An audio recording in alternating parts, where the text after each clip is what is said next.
बुरानगर योजनेमध्ये कनेक्शन दिल्यामुळे त्या ठिकाणी आता मिळणार आहे. म्हणजे 25 वर्ष जो माणूस पिण्याचं पाणी देखील पाजू शकला नाही त्या लोकांना पिण्याचं पाणी देखील देण्याचं काम आपण या 5 वर्षामध्ये केले. मित्रांनो, आमचे इकडच्या परिसरामध्ये गेले की जरा नगर शहरालगतचा भाग आहे. शरद भाऊंनी सांगितलं आमचं नागर देवळे, वडारवाडी, बाराबाबळी, केकती या सर्व भागामध्ये अक्षरशः म्हणायला ग्रामपंचायत आहे, पण सगळे भाग शहरी नगर शहरालगत आहेत. जवळपास शहरीकरण झालेलं आहे आणि शहरात राहणाऱ्या त्या परिसरामध्ये अक्षरशः रस्त्यावरती कचऱ्याचा ढीग, कचऱ्याचा डोंगर त्या ठिकाणी असायचा. कचऱ्याचा डोंगर त्या ठिकाणी असायचा. अक्षरशः कोणती सुविधा नसायची. शरद भाऊ, आपण तुमच्या या सर्व समस्या लक्षात घेऊन या भागाला महाविकास आघाडीचं सरकार असताना नगरपालिका देखील स्थापन करण्याचं काम आपण केलं. अक्षरशः खूप मोठं काम होतं. मोठं जबाबदारीचं महत्वपूर्ण काम भाऊ आपण तुमच्या सर्व गावामध्ये त्या ठिकाणी केलं. नगरपालिका स्थापन करून कचरा डेपोची जागा बघितली. त्या सर्व भागातल्या कचऱ्याची सोय करण्याकरता कचरा डेपोची जागा, शासकीय जागा बघून त्या नगरपालिकेच्या नावावर करण्याचा देखील प्रस्ताव तयार केला. पण नेमकं सरकार गेलं आणि मात्र इथं उलटच झालं. विकास कशाला म्हणतो आपण? विकास आपण पुढच्या दिशेने जातो, पुरोगामी दिशेनं.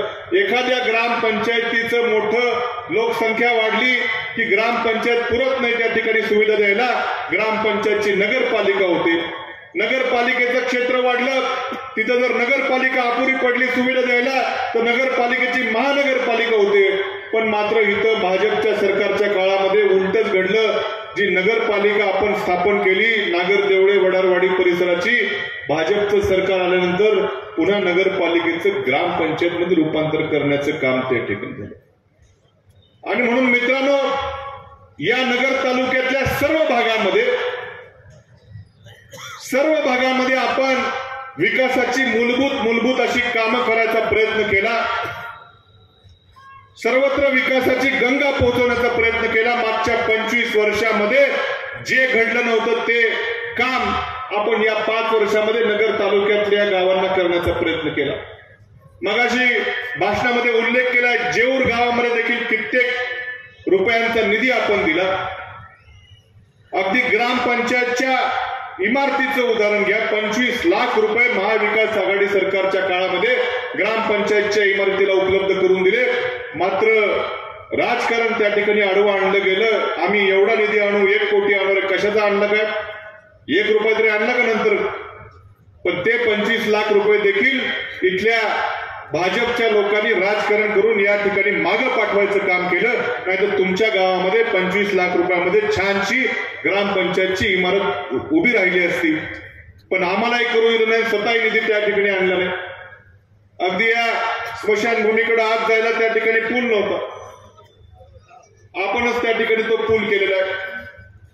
मध्ये सोलरचा देखील मला वाटतं हायमॅक्स देखील बसवलाय.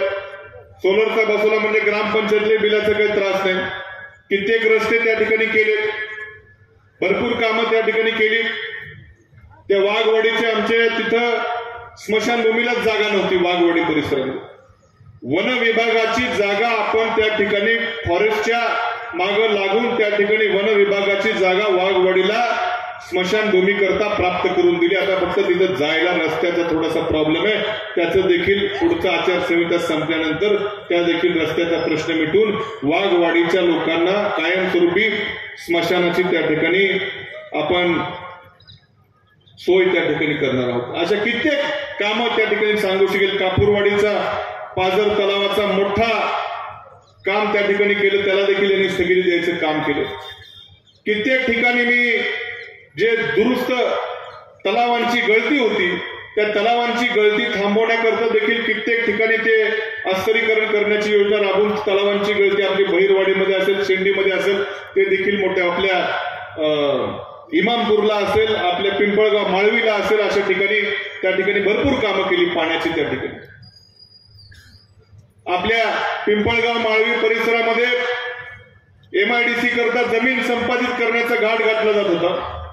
10 वर्षे हे महाशय आमदार असताना शेतकऱ्यांनी खूपदा विनंत्या केल्या, आमची बागायती एमआयडीसीला द्यायची नाही, मात्र हे 10 वर्ष आमदार असताना काही त्या ठिकाणी करू शकले नाही. जेव्हा आपलं सरकार आलं, मी आमदार झालो, ती लोक माझ्याकडे आली, मी लगेच त्यांच्या भावना समजून घेतल्या की अरे बागायती जमीन आहे, एमआयडीसीला तशी घेता येत नाही. मी त्यावेळेस महाविकास आघाडी सरकारच्या आमच्या राज्यमंत्री होत्या उद्योग विभागाच्या आदिती तटकरे, त्यांच्याकडे 2दा बैठका लावल्या आणि पिंपळगाव माळवी आणि मला वाटतं वडगाव गुप्ता इथल्या परिसरातल्या लोकांचा विरोध आहे आमची जमीन एमआयडीसीला द्यायला. त्या पद्धतीनं त्यांची नावं त्या ठिकाणी ती जमीन एमआयडीसीला न देण्याचा ठराव एमआयडीसी कडनं करून घेतला.